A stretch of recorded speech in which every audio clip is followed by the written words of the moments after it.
What is up, my friends? Welcome to Flippin' Bats. We have a great show. It was a wild weekend in the game of baseball. We're going to talk all about it.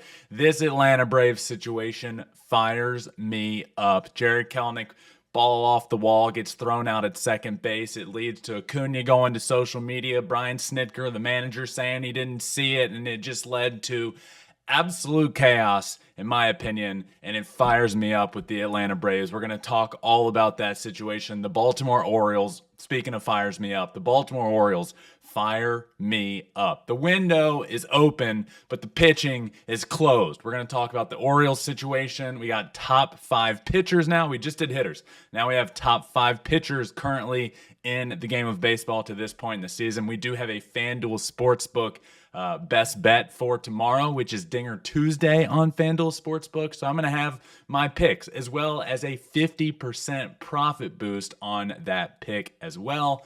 And then we'll do power rankings to wrap up. So great show ahead. Remember, Flippin' Bats is presented by FanDuel. Bet baseball all season long with me on America's #1 sportsbook. Wild weekend in baseball. I was on Sunday, Easter Sunday, down in Anaheim to watch a little baseball there. The Giants were in town. My brother was pitching. Went down with my fiance and her family and her sister, and we all got in the car, headed down to Anaheim to go see Justin, watch Justin pitch. He was fantastic. Best start of the year. He was throwing 97.5 miles an hour. He said, why can't we round up? So I will. He was throwing 98 miles an hour by Mike Trout, getting punch outs. Looked really good. Departs the game with the lead. In case you didn't see it, was well on his way to a win. Giants were in control of the game the entire game, and then the 9th inning comes around, and you had a hit by pitch, you had a couple hits, you get the bases loaded, up 3 runs, and then Joe Adell down the line, bases clearing double after a hit by pitch. There was already a run that scored. Bases clearing double, down 2 at the time, means the Los Angeles Angels of Anaheim come all the way back against all odds and rip a win away from Justin after a great start. Not about that. Giants lose the game, though, which is tough. When you're playing really well in a division that's going to be tough to compete in, you got to win those games. But look, all in all, went down to watch Justin. Justin did great. Fantastic vintage start from Justin. So really cool to be there for that. But a lot happened around the game of baseball over the weekend. Let's start with what happened Saturday in Atlanta. Saturday night, Jared Kelenic of the Atlanta Braves hits a ball he thought was out of the yard. Hits a ball off the wall, gets thrown out at second base because it did not get out. So Jared Kelenic thrown out at second base on a ball off the wall. Now there's a lot to unpack here. A lot. So let's start with this. One, Jared Kelenic, you can't do that. You can't do that. And he did do that. And it led to some post-game comments. One, Brian Snitker was asked about it. And he said, well, I didn't see it. Because he didn't get taken out of the game. Jared Kelenic stayed in the game. Brian Snitker said, I didn't see it. It led to Ronald Acuña taking to social media to say, I would have been taken out of the game from this. This would have cost me the game. I would have been taken out. I would have been reprimanded. If you remember, in 2019, Ronald Acuña Jr. was absolutely roasted when this happened to him. So, a couple things here. One, Brian Snitker, you're on the top rail of the dugout. How do you say you don't see it? How is that possible? And if you really don't see it because you're watching the ball, well, how does he get thrown out at second base? Riddle me that. Clearly something happened. So with all the access to TVs and cameras, maybe go look and say, you know what? This is bad. I'm going to take him out of the game. Or there's a plethora of other coaches in the dugout that can see it or that did see it. I actually don't buy it for 1 second that he didn't know what happened. But then you go to the media and say, I actually didn't see it. Acuña did the same thing. Ronald Acuña Jr., your superstar, did the same thing in 2019 and got absolutely crucified crucified for it. And Adam Duvall came in to replace him in that game. Brian Snitker followed Ronald Acuña into the tunnel of the dugout, took him out of the game, and said, "You've got to run." We do not do that here. That is not the Braves way. That will never be allowed here in Atlanta. And he made an example out of his superstar, took him out of the game. Then yesterday, you have Jared Kelenic, who's hitting a robust 180. Nothing against Jared Kelenic. This isn't a superstar. He's hitting 180. He's not your star. He's not a guy. He stays in the game, gets to play the whole game, and then he starts on Sunday. Starts in the game on Sunday, plays that game. What are we doing?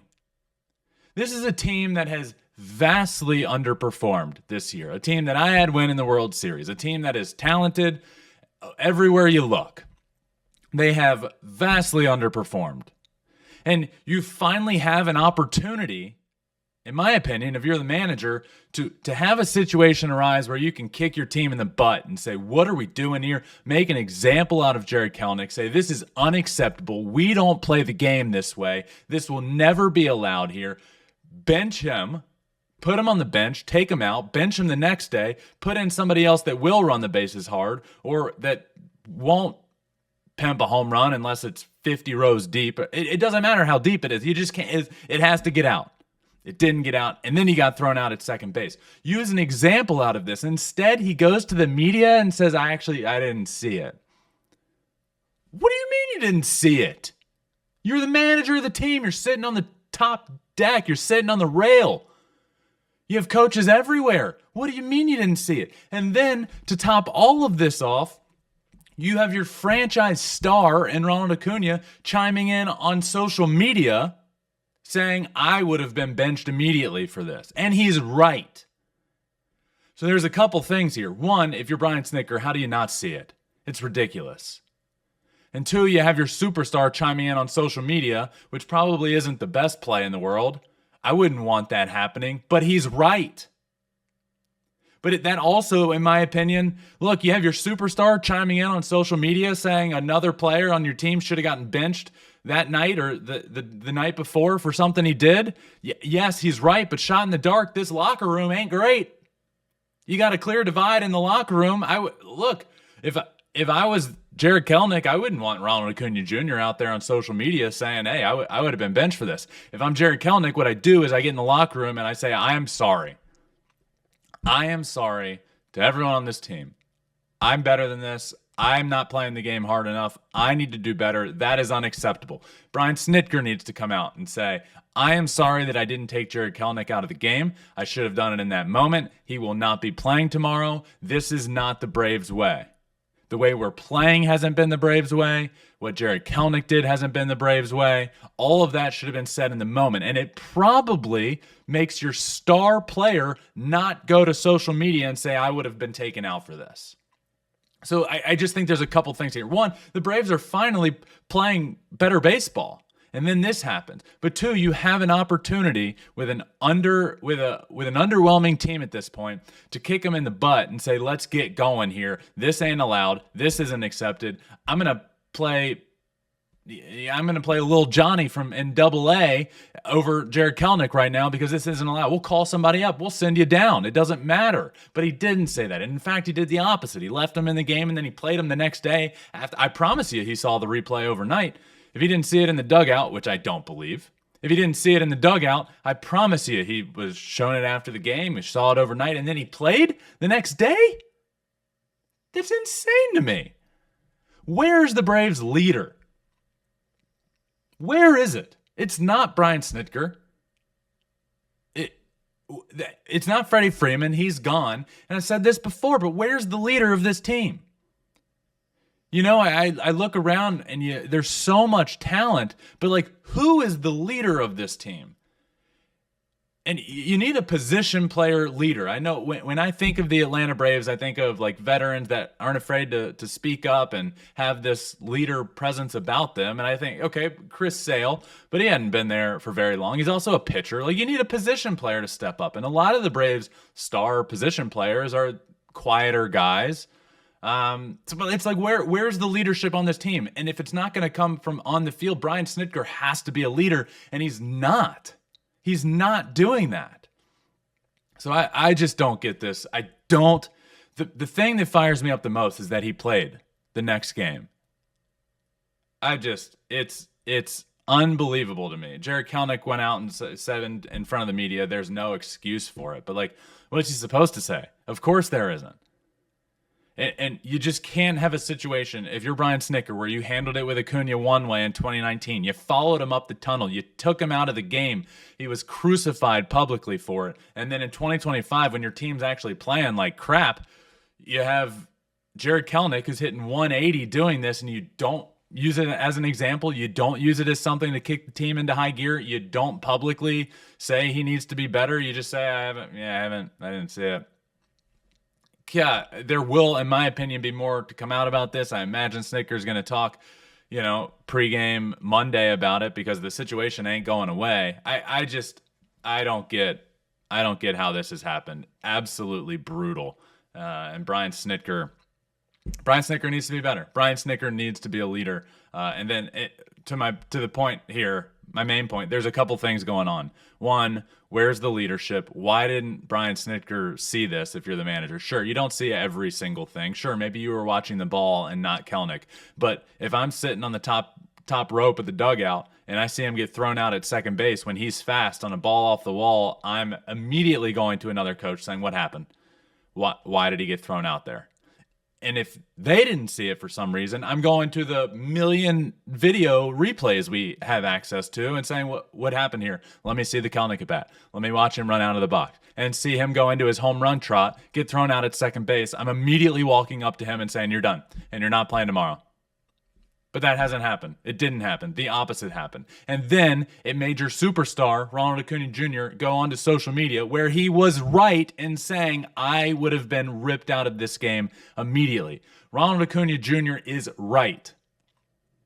It's true. He would have been taken out of the game immediately. The fact that he even went to social media, though, is not a good thing. It's not. It's bad. This Brave situation is bad. You're a team playing poorly. You are a bad team right now with a bad situation that arises, and instead of using it as an opportunity to turn the team around, to turn the locker room around and bring the team together as a coach and saying this isn't allowed, you did the opposite. In my opinion, made it worse. The Braves are in trouble. Finally playing better baseball, but I don't like what's going on there. I don't like the way Brian Snitker is leading this team right now. I like Brian Snitker. I think he's done really well for the Braves over the last many years. I don't think he's doing a great job this year. I like him as a human. It's not about that. I just don't think he's I don't think he's being the right leader right now for this team that needs more than just, all right, another day, let's go get him. This situation called for a lot more than that. And that didn't happen. It was just, it was a lot to unpack with this situation for the Braves. So, still not, we've won a few games in a row, but still not anywhere close to where they need to be in the NL East. But it's very early. We'll see what happens there. Baltimore Orioles. I feel like over the last few years, I've been pretty vocal about the Baltimore Orioles. I saw the writing on the wall. I could see the direction this team was going. Mike Elias takes over. The blueprint was essentially the same of what he did with the Houston Astros. And then you come over, the team was bad, bad, bad. You call up Adley Rutschman, and from the time you call up Adley Rutschman to now, the team is all of a sudden good. Turned the entire organization around. Adley comes up. Then all these other guys start coming up. You have Gunnar, you have, Jordan Westberg. Yeah, there's a million names I could go through, but Adley started the young core taking over in Baltimore. And it just clearly became obvious, this team is young, fun, exciting. They are going to hit. This offense is going to be great. And then they continued to not add the right pieces. They continued, pitching-wise, to do the same thing, and just not add enough. Okay, yeah, this young offense is really exciting, and then they've become a good team, but it's just been, to me, quite obvious that they don't have the starting pitching necessary. The only reason you're even remotely good is because you drafted well. Congratulations. That's half the battle. You got to go supplement the team with some pitching. So then after a year and a half of being like, let's acquire somebody at the trade deadline. Let's sign somebody in free agency. Okay, maybe again, let's add somebody at the trade deadline. Doing nothing. Finally, you go out and acquire a pitcher in Corbin Burnes that you needed to do. You needed the starting pitching. Everybody in the world knew that. You needed the starting pitching. So you go add Corbin Burnes. It was necessary. You get to the playoffs, the offense doesn't hit. Okay, now what? You don't extend him. You didn't extend Corbin Burnes. You didn't sign him in free agency. You didn't sign anybody really in free agency besides Charlie Morton, who's old. No offense, Justin, who's the oldest athlete in professional sports in America. No offense to Justin, but Charlie Morton's not Justin. Now Charlie Morton has a 10.45 ERA. Everyone in the rotation has over a 5 ERA. God forbid we sign a veteran on offense in the offseason that's like an actual guy for the middle of the order. You let a 40-homer guy go in Anthony Santander, and you supplement it with, no offense to the Tyler O'Neills of the world, but not a star for the middle of your lineup.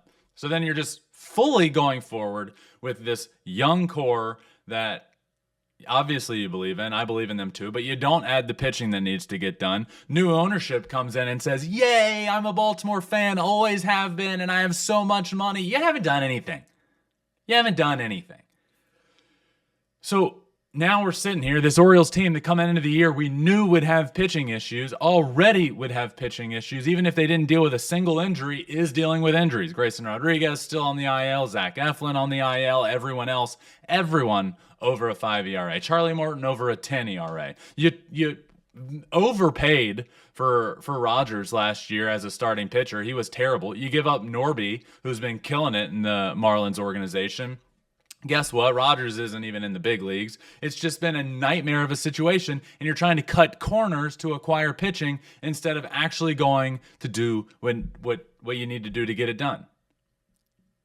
You don't acquire. How do you acquire nobody in the offseason? So you head into a season with a rotation of old guys or injury-prone young guys, or it's just there were pitchers available to go get, and you went and cut corners again.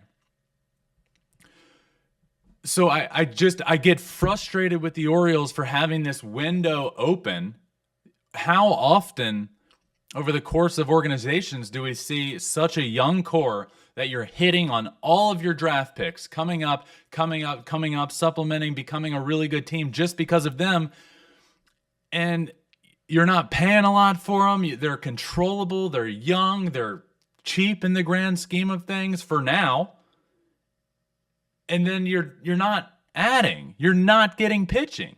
And now we're sitting here, and the Baltimore Orioles have the worst starter ERA in all of the American League and the second worst in all of baseball behind the Colorado Rockies, who, by the way, have a terrible rotation and play in Colorado where the ball absolutely launches. They're always going to have the worst ERA. So besides the Colorado Rockies, the Baltimore Orioles have the worst starting pitching ERA of anybody in all of baseball. And now we're sitting here. The Baltimore Orioles have a negative 20 run differential. They're worse than the Athletics. The Baltimore Orioles run differential is worse than the A's. And this team just, you're sitting in fourth place in the American League East. You're behind the Blue Jays. You're behind the Yankees. You're behind the Red Sox. You're barely up on the Rays. This team is far better than they're playing, and it's just begged for starting pitching. But you haven't done it. How can everyone in baseball sit here with this Orioles team and say, yep, they need to go get a pitcher, and then you don't do it, and here we are, and you very well might have taken your team and the organization that's turned itself around, and Baltimore is buzzing about the Orioles, and you've taken this team and you've made them potentially not even a playoff team. The American League is weak. If this team doesn't make the playoffs, it is shame on the front office. Shame on Mike Elias. Shame on this new ownership group that comes in acting like they're ready to save the world. Shame on everybody. Besides the team on the field, they can't do anything about it. They're just out there trying their best. And you even have Cedric Mullins having a resurgence of a year, and it's still not good enough right now. It's the same with the Seattle Mariners. It's the same thing in opposite directions. The Seattle Mariners, we head into the year knowing, man, this team could be pretty good if they added some offense, but they just don't. So here they are. They're going to be right on the cusp of, they're going to be, anywhere from the last playoff team in to like 3 games out because they don't do anything about it. Now here we are with the Orioles. Great offense, fun offense, but they don't have the pitching. So, fast forward, now is this team even a playoff team? They're going to be maybe right on the cusp. They ain't going to win the division.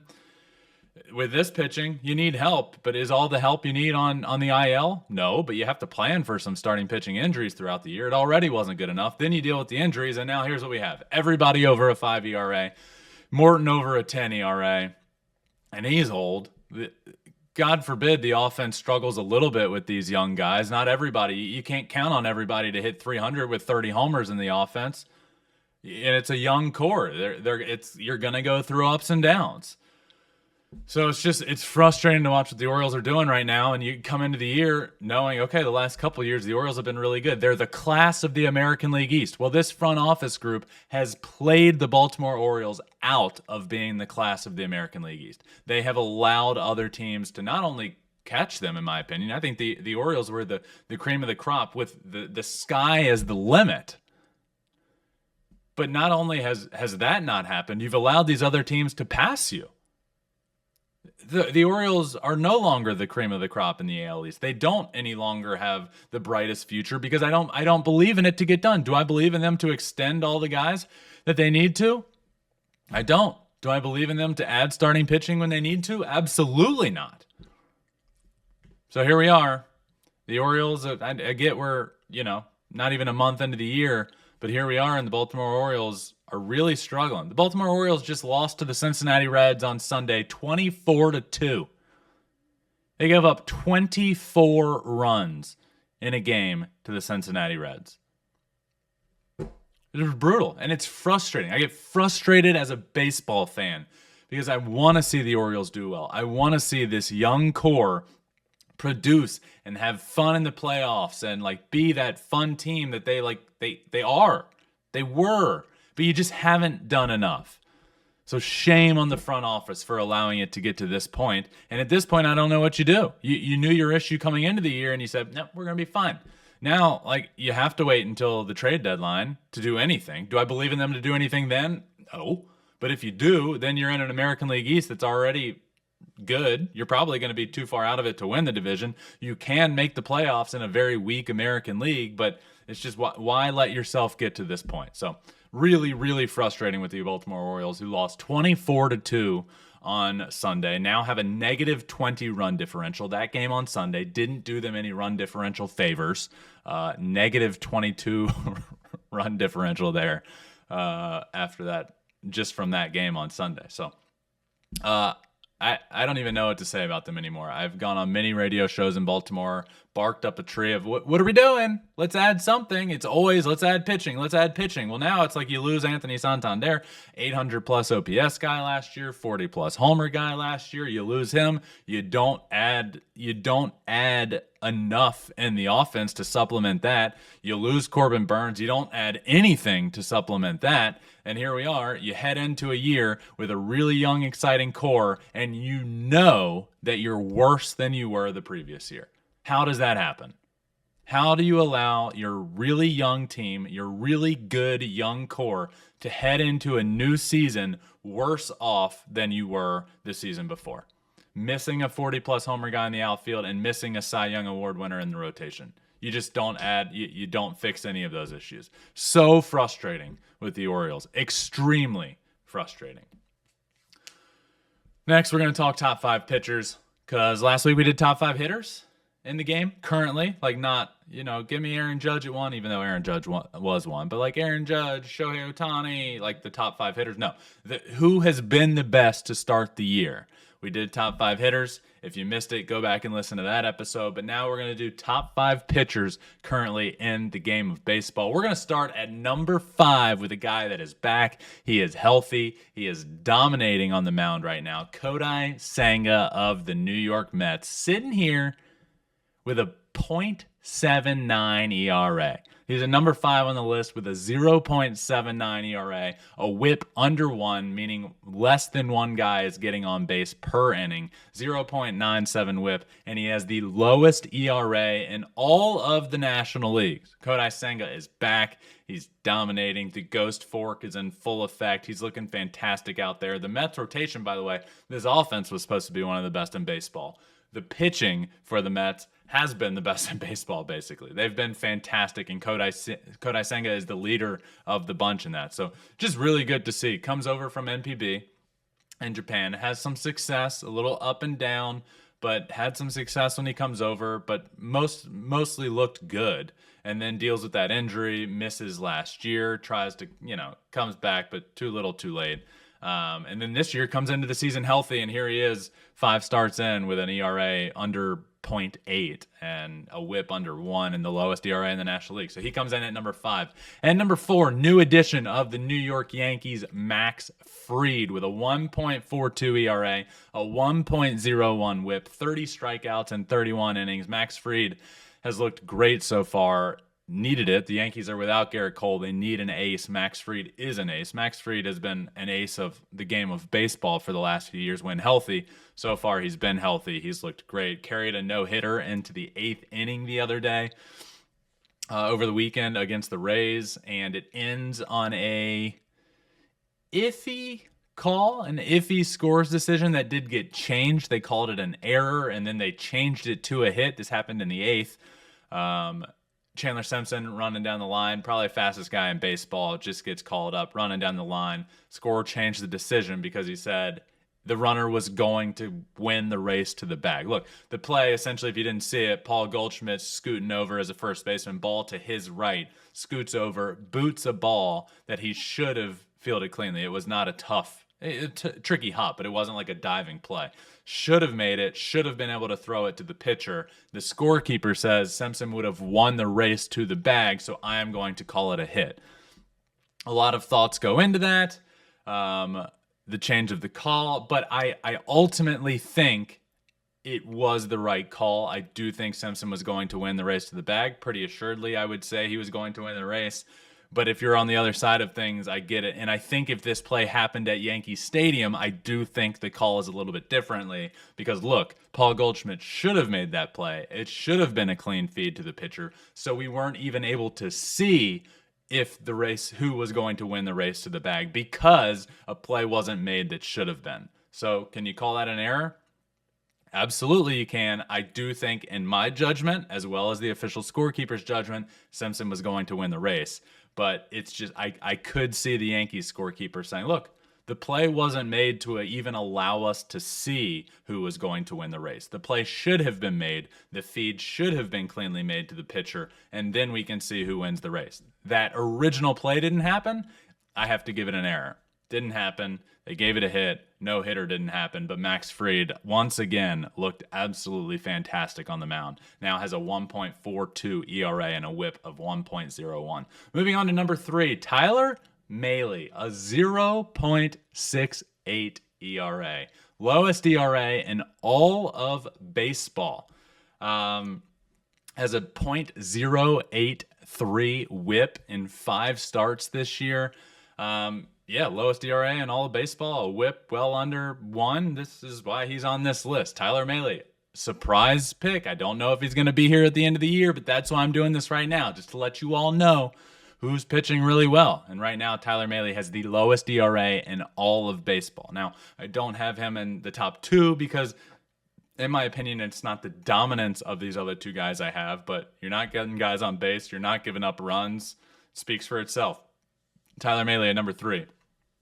Number 2 on my list, we're going the new Boston Red Sox pitcher, Garrett Crochet, a 1.13 ERA, 35 strikeouts, and 32 innings pitched.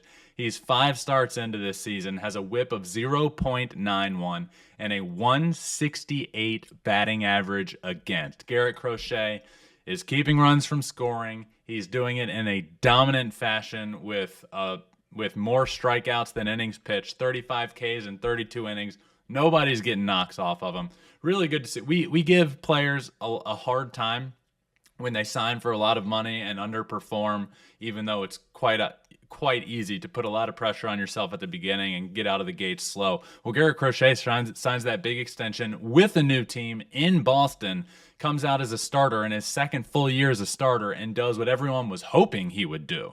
So big kudos to Garrett Crochet there. Deserves a lot of credit for new team, new signing, a lot of money, and then just putting it all out there on the field and dominating as people were hoping you would. So Garrett Crochet comes in at number 2. At number 1 on the list of top pitchers to start the year, Yoshinobu Yamamoto comes in at the top spot. He has dominated this year. A 0.93 ERA in 5 starts, 38 strikeouts in 29 innings pitched, only 7 walks. So 7 walks compared to 38 strikeouts in 29 innings, a whip of 0.86.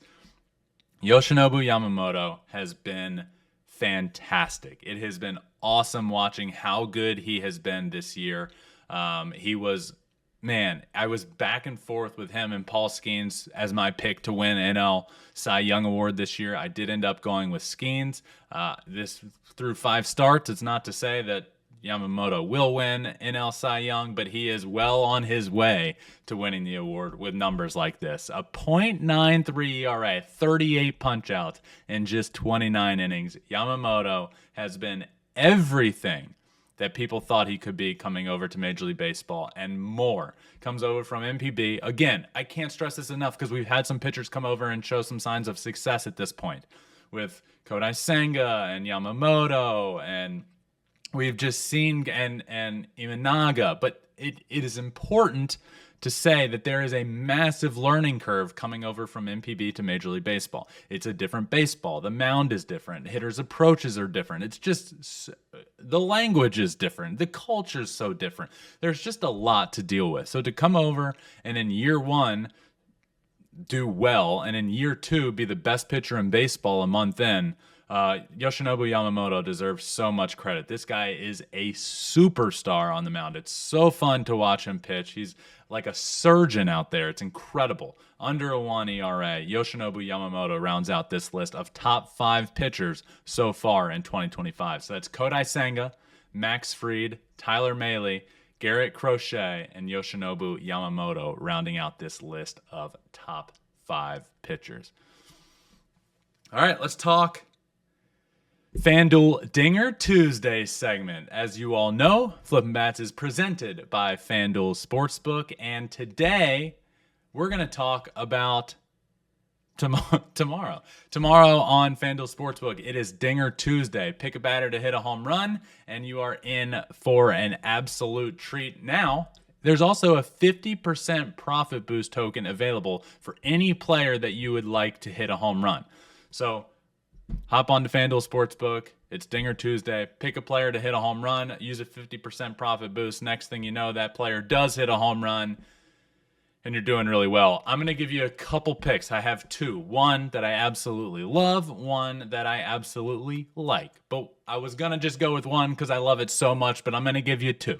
So FanDuel Sportsbook Dinger Tuesday picks are in. Best bets for the day. If you're listening to this episode on Monday, it comes out later Monday. That's why I'm doing this, to give you time to get it in on Tuesday. So my pick, Yordan Alvarez of the Houston Astros facing Chris Bassett. Chris Bassett's having a phenomenal year, by the way. But let's take a look at Yordan Alvarez's numbers against Chris Bassett. He is 8 for 19 in his career with 5 home runs in those 19 at-bats and 6 extra base hits, 11 RBIs, and an OPS of 1.741 against Chris Bassett. It is tough to dominate a pitcher this much. And when you do, you like using those guys. You like betting on those guys. Give me Yordan Alvarez, who has 5 homers and 19 at-bats against Chris Bassett, as my best bet for Dinger Tuesday on FanDuel Sportsbook. Use that 50% profit boost token on him, and let's ride. Another one for me, I'm going to go with Willy Adames. Facing Jose Quintana of the Milwaukee Brewers. Couple things going here. One, Willy Adames' numbers off of Quintana are great. Hits .357, has a homer, 3 extra base hits against him. It's also his former team, right? And there's always going to be a little bit of extra juices flowing when you're going against your former team. So first year, not with the Brewers. First game against the Brewers while you're also facing a pitcher that you do really well against. Give me Willy Adames on Dinger Tuesday as well. So Tuesday is Dinger Tuesday on FanDuel Sportsbook. Pick a player to hit a home run and win big time. And you're also able to use a profit boost, 50% profit boost token available on any player that you would like to use it on. So, that is tomorrow. Yordan Alvarez.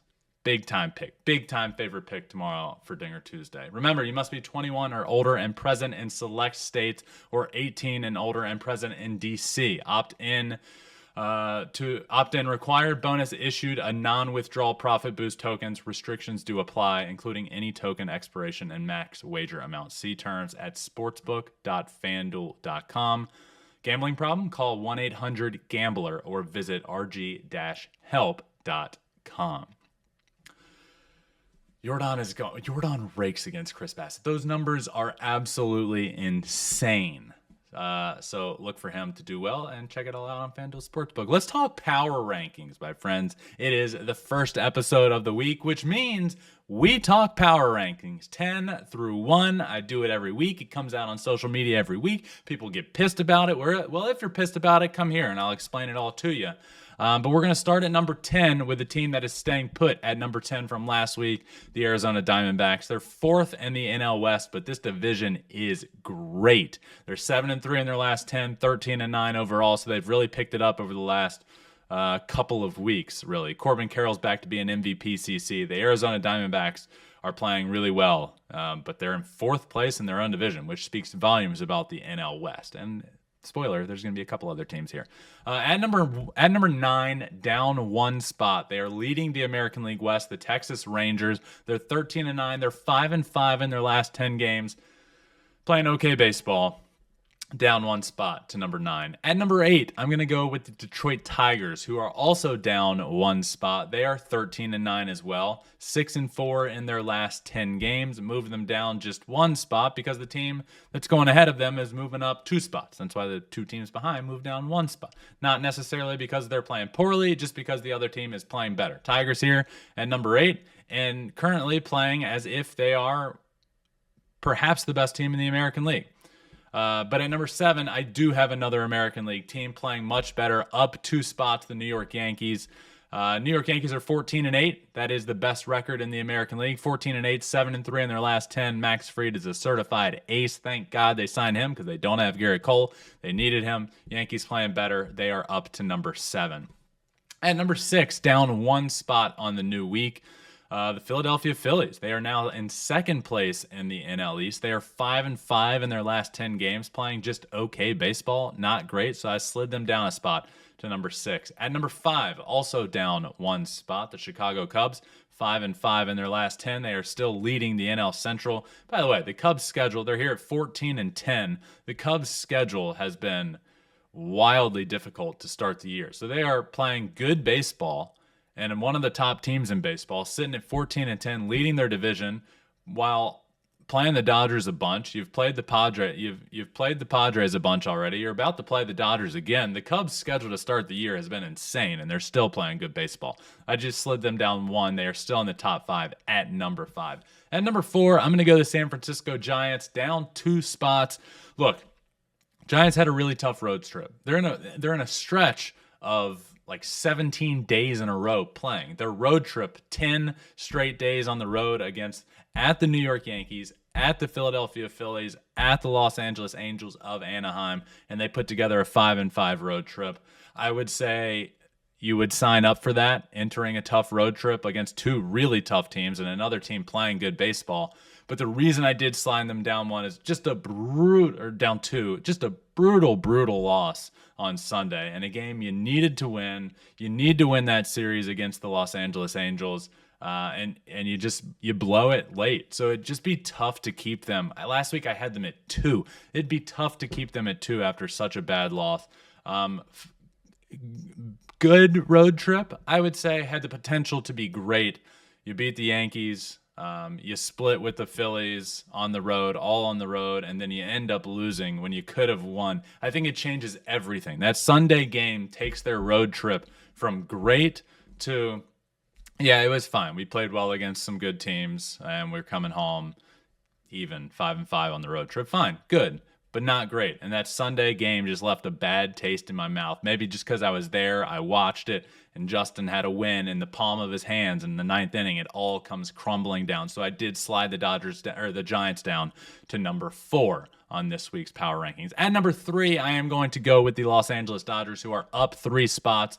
They're 7-3 in their last 10. Look, when I had the Dodgers at number 6, I didn't think, look, this team is the 6th best team in baseball. No, I understand the Dodgers are a great team, and I see how good they are. But at the time, they just didn't deserve to be in the top 5. They were playing really poorly. They had lost a bunch of series in a row to everybody they were playing.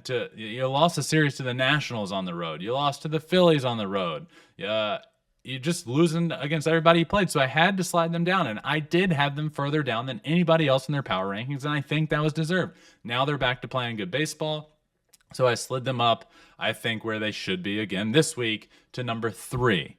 At number 2, the New York Mets, up 1 spot from number 3 to number 2. They're 7-3 in their last 10. They now lead the National League East, a very good division. They lead that division. If you told me at the beginning of the year they'd be at number 2 2 months in, or a month in, I'd say, wow, this team is hitting as we expected them to. But they have been pitching the lights out, and Juan Soto hasn't even really gotten going yet at the plate. So Mets here at number 2, meaning the number 1 team 2 weeks running is the San Diego Padres, still leading the incredible NL West. They are 7-3 in their last 10 games. Padres still lead. They did have it was a great series down there in Houston against the Astros. Lose that series, win the game on Sunday, 7-3 in their last 10.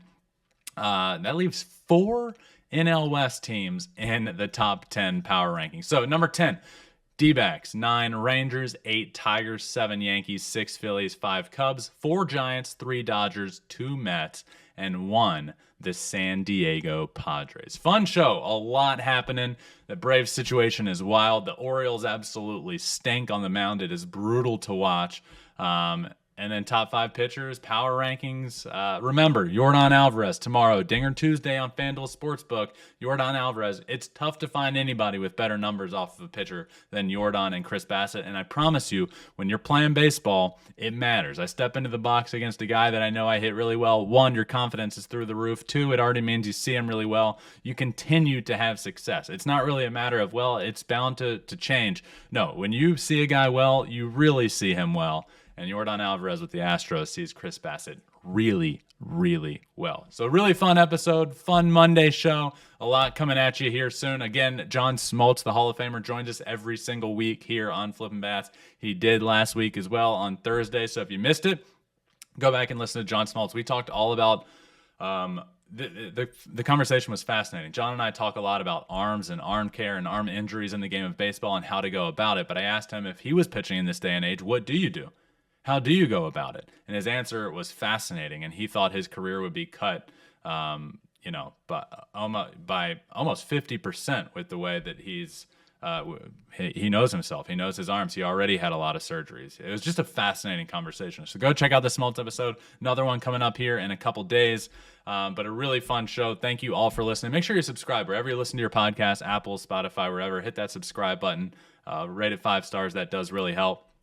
Also, YouTube, at Flippin' Bats Pod, our YouTube channel. Check it out there. You can watch every single thing we do on our YouTube channel. We're on all social media at Flippin' Bats Pod everywhere. Check it all out. We will be back soon. Flippin' Bats is rolling. The season is rolling. Love you guys. Love this community. Love the game of baseball, and love that I'm able to talk to you guys multiple times a week, every single week on this show. It means the absolute world to me. So thank you all for listening. Until next time, John Smoltz joins the show here in a couple days. Until next time, remember, find your bat and flip it. Peace. Flippin' Bats is presented by FanDuel. You must be 21 or older and present in select states. For Kansas, an affiliation with Kansas Star Casino, or 18 and older and present in D.C. Gambling problem? Call 1-800-GAMBLER or visit rg-help.com.